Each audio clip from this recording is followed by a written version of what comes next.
নমস্কাৰ ফ্ৰেণ্ডছ, অসমৰ সাধাৰণ জ্ঞানৰ অন্য এটা ভিডিঅ'লৈ আপোনালোকক সকলোকে স্বাগতম জনাইছোঁ। আজি মই আলোচনা কৰিম অসমৰ সাধাৰণ জ্ঞানৰ 20টাকৈ অতি গুৰুত্বপূৰ্ণ MCQ কুৱেশ্যনছ। তেন্তে ব্লগচোন ভিডিঅ'টো আৰম্ভ কৰোঁ। আমাৰ প্ৰথম কুৱেশ্যন দি আছে, who was the first Indian to grow' tea commercially in Assam? কোনজন ব্যক্তিয়ে অসমত বাণিজ্যিকভাৱে চাহৰ খেতি আৰম্ভ কৰিছিলে? বন্ধুসকল, ইয়াৰ শুদ্ধ এনচাৰ হ'ব মণিৰাম দেৱান। মণিৰাম দেৱানে বাণিজ্যিকভাৱে অসমত চাহৰ খেতি আৰম্ভ কৰিছিলে। কিন্তু চাহ আৱিষ্কাৰ কৰিছিলে কোনে অসমত? চাহ আৱিষ্কাৰ কৰিছিলে অসমত ৰবাৰ্ট ব্ৰুইছে 1823 চনত। এইটো কুৱেশ্যন ব্লেক, আৰু ইয়াত যিহেতু বাণিজ্যিকভাৱে গৈছে, বাণিজ্যিকভাৱে চাহৰ খেতি আৰম্ভ কৰিছিলে মণিৰাম দেৱানে। এতিয়াও আমি মণিৰাম দেৱানৰ সৈতে ৰিলেটেড কিছুমান ইম্পৰ্টেণ্ট পইণ্টছ। মণিৰাম দেৱানৰ সম্পূৰ্ণ নাম হ'ল মণিৰাম দত্ত বৰুৱা। এইটো কথা মনত ৰাখিব। মণিৰাম দেৱানৰ জন্ম হয় 17 এপ্ৰিল 1806 চনত, আৰু মৃত্যু হয় 26 ফেব্ৰুৱাৰী 1858 চনত। মণিৰাম দেৱানক ফাঁচি দিয়া হয় যোৰহাট জেইলত। মণিৰাম দেৱানৰ সৈতে ফাঁচি দিয়া হয় আৰু কাক? মণিৰাম দেৱানৰ সৈতে ফাঁচি দিয়া হয় পিয়লি বৰুৱা। পিয়লি বৰুৱাক মণিৰাম দেৱানৰ সৈতে ফাঁচি দিয়া হয় একেলগে। বন্ধুসকল, মণিৰাম দেৱানে নিজাববীয়াকৈ খেতি কৰা চাহ বাগিচাখনৰ নাম আছিলে চিনামৰা চাহ বাগিচা। চিনামৰা চাহ বাগিচাখন যোৰহাটত অৱস্থিত। বন্ধুসকল, আপাৰ আছামত, উজনি অসমত মণিৰাম দেৱানক কলিতা কিং, কলিতা ৰজা বুলি জনা যায়, কিং অফ কলিতা কাষ্ট। এতিয়া আমি নেক্সট কুৱেশ্যনলৈ। Which of the following is the largest coal field in Assam? অসমৰ সৰ্ববৃহৎ কয়লা ক্ষেত্ৰখনৰ নাম কি? বন্ধুসকল, ইয়াৰ শুদ্ধ এনচাৰ হ'ব মাকুম। নেক্সট কুৱেশ্যন দিয়া আছে, ফাৰ্ষ্ট এছামিজ নভেল হুইচ ৰিচিভছ সাহিত্য একাডেমি এৱাৰ্ড ইজ? বন্ধুসকল, ইয়াত কৈছে প্ৰথম উপন্যাস যিখনে সাহিত্য একাডেমি লাভ কৰিছে। প্ৰথম উপন্যাস হ'ল ইয়ৰংগম। ইয়ৰংগমে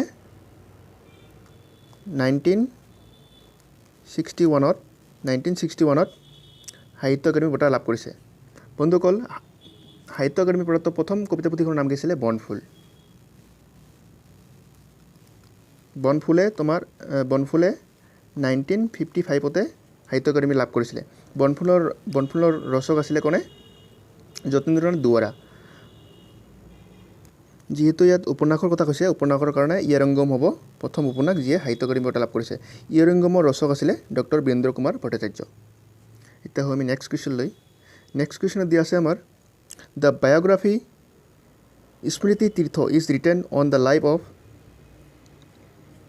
স্মৃতি তীৰ্থ জীৱনীখন কোনজন লিখকৰ জীৱন ভিত্তিক পুথি? ইয়াৰ শুদ্ধ এনচাৰ হ'ব নবীন চন্দ্ৰ বৰদলৈ। নবীন চন্দ্ৰ বৰদলৈ জীৱনলৈ লিখা হৈছে স্মৃতি তীৰ্থ। নেক্সট কুৱেশ্যন দিয়া আছে, which Purana was composed in Assam? কোনখন পুৰাণ অসমৰ সৈতে জড়িত? বন্ধুসকল, ইয়াৰ শুদ্ধ এনচাৰ হ'ব কলিকা পুৰাণ। কিয়নো কলিকা পুৰাণত অসমৰ কামাখ্যা মন্দিৰ, কামৰূপৰ বিষয়ে লিখা আছে আৰু ব্ৰহ্মপুত্ৰৰ বিষয়ে লিখা আছে। ওতঃপ্ৰোতভাৱে কলিকা পুৰাণ অসমৰ লগত জড়িত। বন্ধুসকল, আৰু এটা কথা মনত ৰাখিব, আমাৰ টোটেল পুৰাণৰ সংখ্যা কিমান? আমাৰ টোটেল পুৰাণ আছিল 18খন। Next question, what is the literature rate of female in Assam as per the census of 2011? 2011 চনৰ মতে অসমত মহিলাৰ শিক্ষিতৰ হাৰ কিমান? বন্ধুসকল, ইয়াৰ শুদ্ধ এনচাৰ হ'ব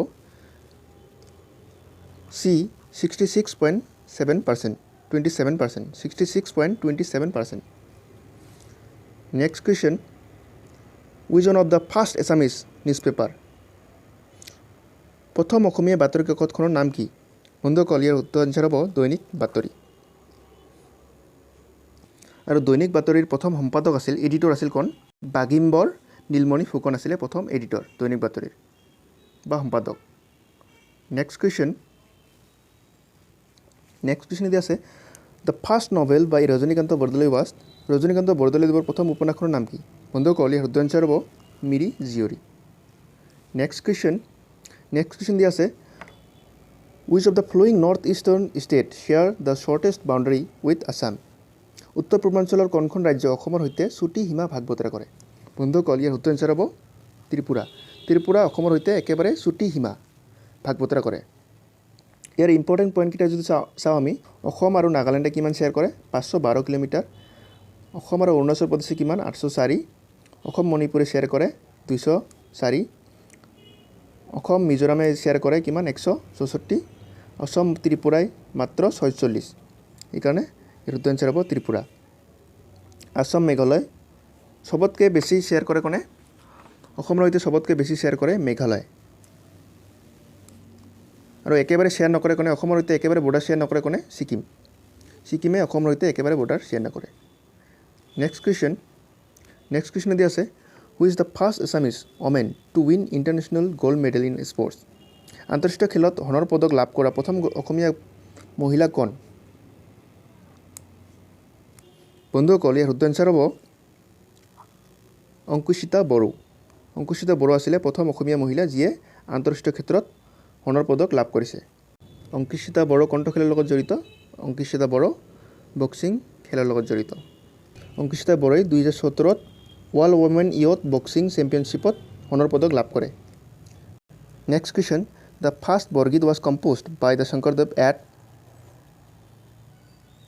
শংকৰদেৱৰ প্ৰথমখন বৰগীত ক'ত ৰচনা কৰিছিলে বন্ধুসকল ইয়াৰ শুদ্ধ এনচাৰ হ'ব বদ্ৰীনাথ আৰু শংকৰদেৱৰ প্ৰথমখন বৰগীতৰ নাম কি আছিলে মন মেৰি ৰাম চৰণী লাগু ইম্পৰ্টেণ্ট পইণ্টটো মনত ৰাখিব তেওঁ 1488ত মন মেৰি ৰাম চৰণী লাগু ৰচনা কৰিছিলে বদ্ৰিকাশ্ৰম বা বদ্ৰীনাথত নেক্সট কুৱেশ্যন আছাম এছ'চিয়েশ্যনৰ প্ৰথম সভাপতি হু was the first president of Assam association বন্ধুসকল ইয়াৰ শুদ্ধ এনচাৰ হ'ব ৰাজা প্ৰভাত চন্দ্ৰ বৰুৱা 1903 চনত অসম এছ'চিয়েশ্যন গঠন হৈছিলে নেক্সট কুৱেশ্যন দি আছে আমাৰ the Gai a tributary to the Brahmaputra is situated between ব্ৰহ্মপুত্ৰৰ উপনদী গাই কোন দুখন নদীৰ মাজত অৱস্থিত বন্ধুসকল ইয়াৰ শুদ্ধ এনচাৰ হ'ব দিহাং আৰু সোৱণশিৰি নেক্সট কুৱেশ্যন দি আছে the Bible translated into Assamese by Bible কোনে অসমীয়াত অনুবাদ কৰিছিলে বন্ধুসকল ইয়াৰ শুদ্ধ এনচাৰ হ'ব আত্মাৰাম শৰ্মা বাইবেল মিনছ ধৰ্মপুস্তক আছিলে প্ৰথমখন ছপা হোৱা অসমীয়া পুথি নেক্সট কুৱেশ্যন দি আছে the Rupsi airport is located in which district Rupsi বিমানবন্দৰ ক'ত অৱস্থিত বন্ধুসকল ইয়াৰ শুদ্ধ এনচাৰ হ'ব ধুবুৰী নেক্সট কুৱেশ্যন দি আছে আমাৰ how many seats are there in Assam legislative assembly Asom বিধানসভাৰ আসনৰ সংখ্যা কিমান বন্ধুসকল ইয়াৰ শুদ্ধ এনচাৰ হ'ব 126 আৰু অসমত লোকসভাৰ আসন কিমান 14 অসমত লোকসভাৰ আসন হ'ল 14 বিধানসভা হ'ল 126 নেক্সট কুৱেশ্যন দি আছে which was the first ever product from Assam to obtain JTEC geographical indications জিএৰ সম্পূৰ্ণ নাম হ'ল জিঅ'গ্ৰাফিকেল ইণ্ডিকেশ্যন টেগ প্ৰাপ্ত অসমৰ প্ৰথম সামগ্ৰী কি বন্ধুসকল ইয়াৰ উত্তৰ এনচাৰ হ'ব মুগা চিল্ক মুগা সূতা next question in wish of the following year T was discovered in Assam কোনটো বছৰত অসমত চাহ আৱিষ্কাৰ হৈছিল বন্ধুসকল ইয়াৰ উত্তৰ এনচাৰ হ'ব 1823 ৰবাৰ্ট ব্ৰুছে অসমত প্ৰথম চাহ আৱিষ্কাৰ কৰিছিলে আৰু বাণিজ্যিকভাৱে চাহ খেতি কোনে কৰিছিলে Maniram Dewan next question Assam has geographical area of অসমৰ ভৌগোলিক পৰিসীমা কিমান ৭৮,৪৩৮ বৰ্গ কিলোমিটাৰ এইটো ইম্পৰ্টেণ্ট হয় আৰু পাৰিলে অসমৰ জনসংখ্যাটো মনত ৰাখিব অসমৰ জনসংখ্যা হ'ল 3,11,69,272 বন্ধুসকল এইটো আজি আছিলে লাষ্ট কুৱেশ্যন থেংকছ ফৰ ৱাচিং